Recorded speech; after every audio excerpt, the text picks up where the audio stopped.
everyone, and welcome to Alex Coma's World, Episode 2, which deals with the death of the old personality.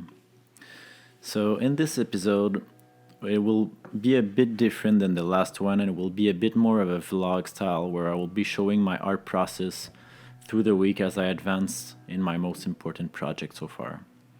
So, in this project, I am attempting to recreate a ritual that has been used for hundreds of years to get rid of the old personality and to connect with your divine personality. So this ritual has a few steps, and I'm gonna be creating artwork to guide every one of those steps, and I will bring you along with me in this vlog and the next ones until we reach the final ritual. So hope you'll like this new style that I'm trying since the last video. So since the last video, the few weeks that have been apart, I've had time to work on the two first parts of the ritual, which first of all deals with a visualization where you see yourself encompassing the whole universe, and the second part, which involves the purification of the intellect, which plays a big role in our personalities. So the truth is, everyone has relative perspectives on anything in their life based on their own experiences. So that is why someone can believe one thing and someone else believe the opposite thing to be true. I've personally learned not to believe anything that I think.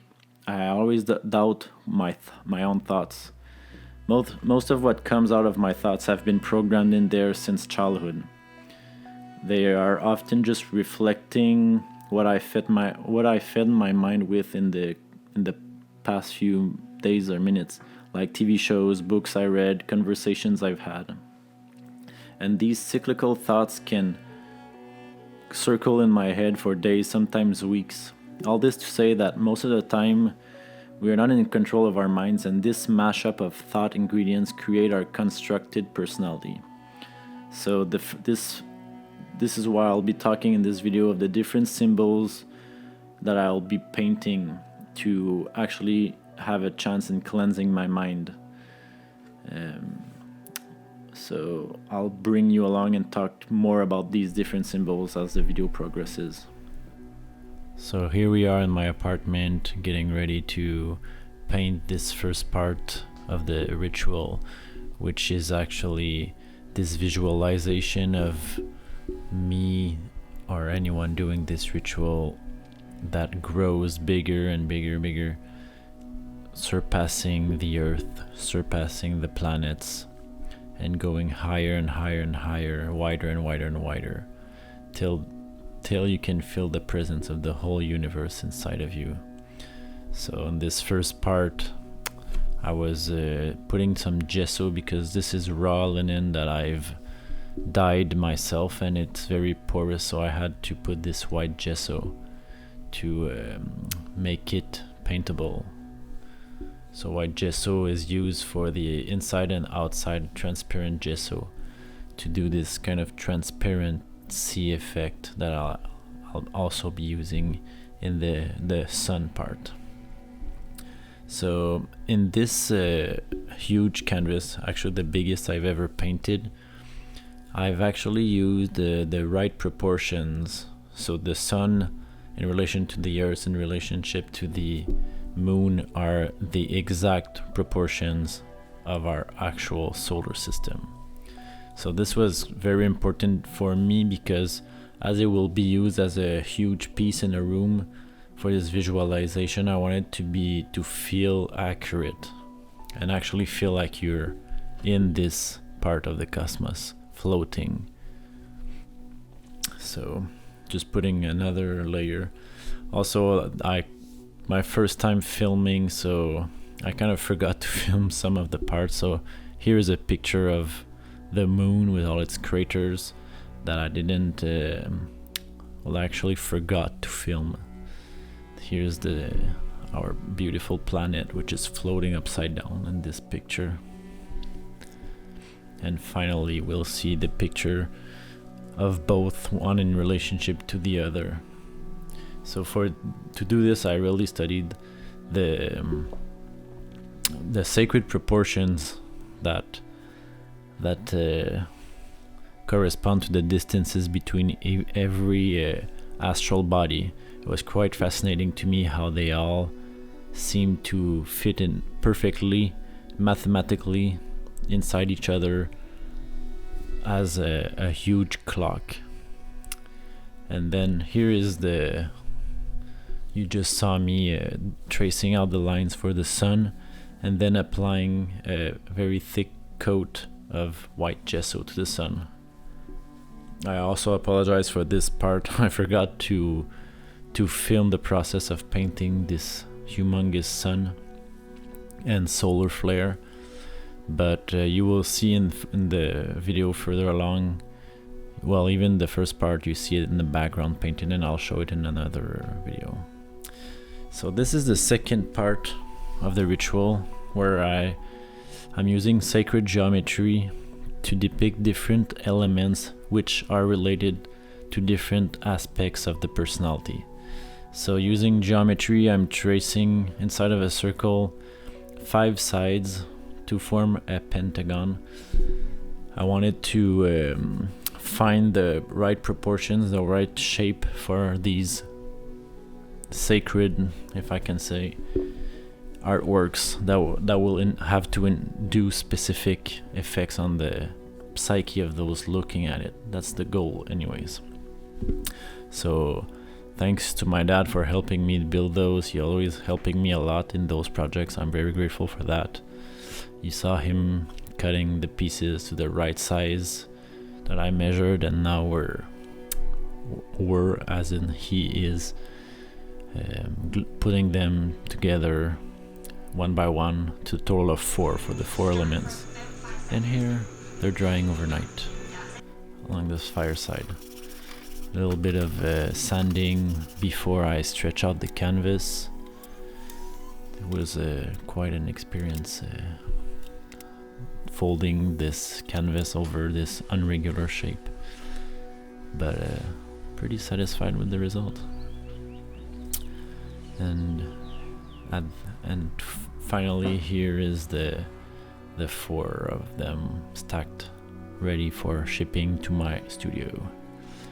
So this first layer consists of the color yellow, which is the color representative of air representative of the intellect, and of the angel Raphael in this particular tradition that I'm taking this ritual from. So this background color, I want it to be the first thing I apply on this canvas, as it is the base for this kind of emotional connection I'll have to this element of air. So it was important to me to layer these elements organically, from most important to less important, esoteric to exoteric. So in this case, yellow is very important.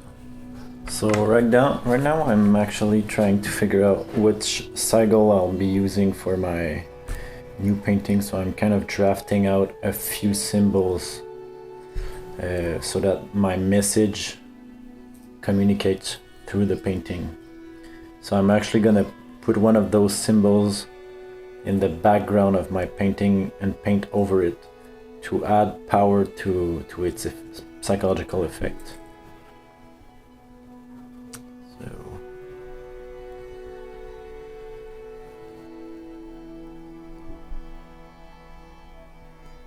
So I ended up choosing the top right, if I'm looking at it from my perspective, because it was the most simple one, and it's actually one that's been used before. So this one I have not invented.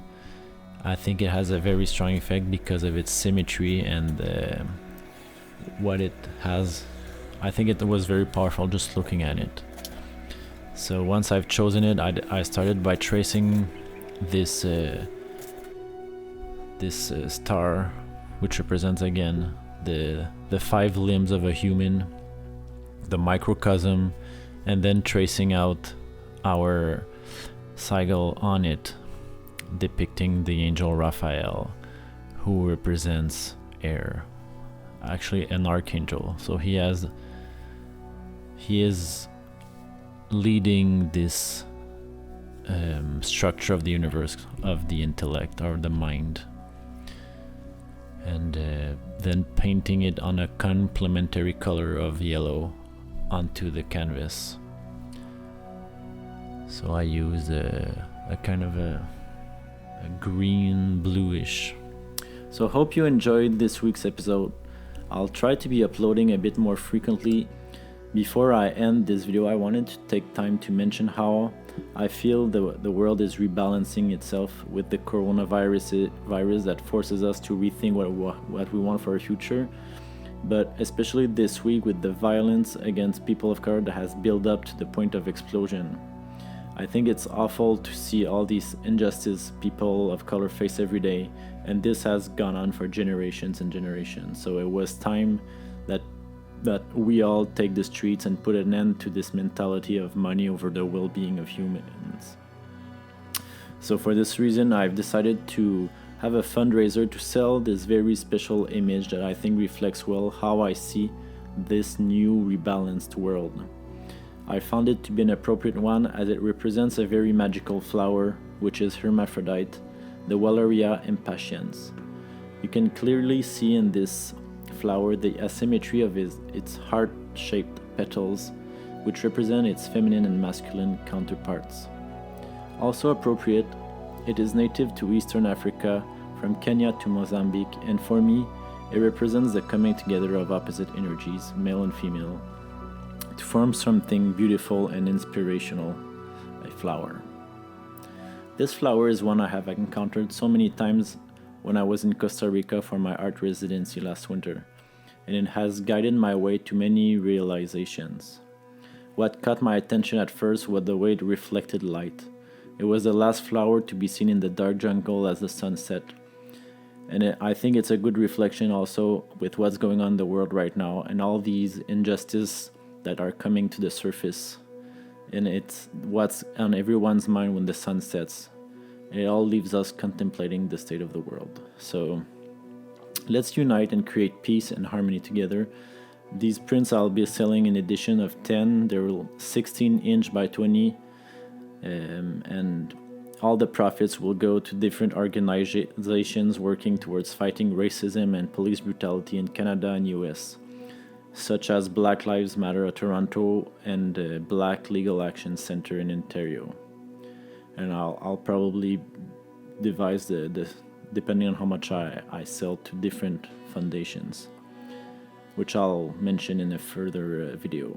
So once again, thanks for listening and have a great rest of your week.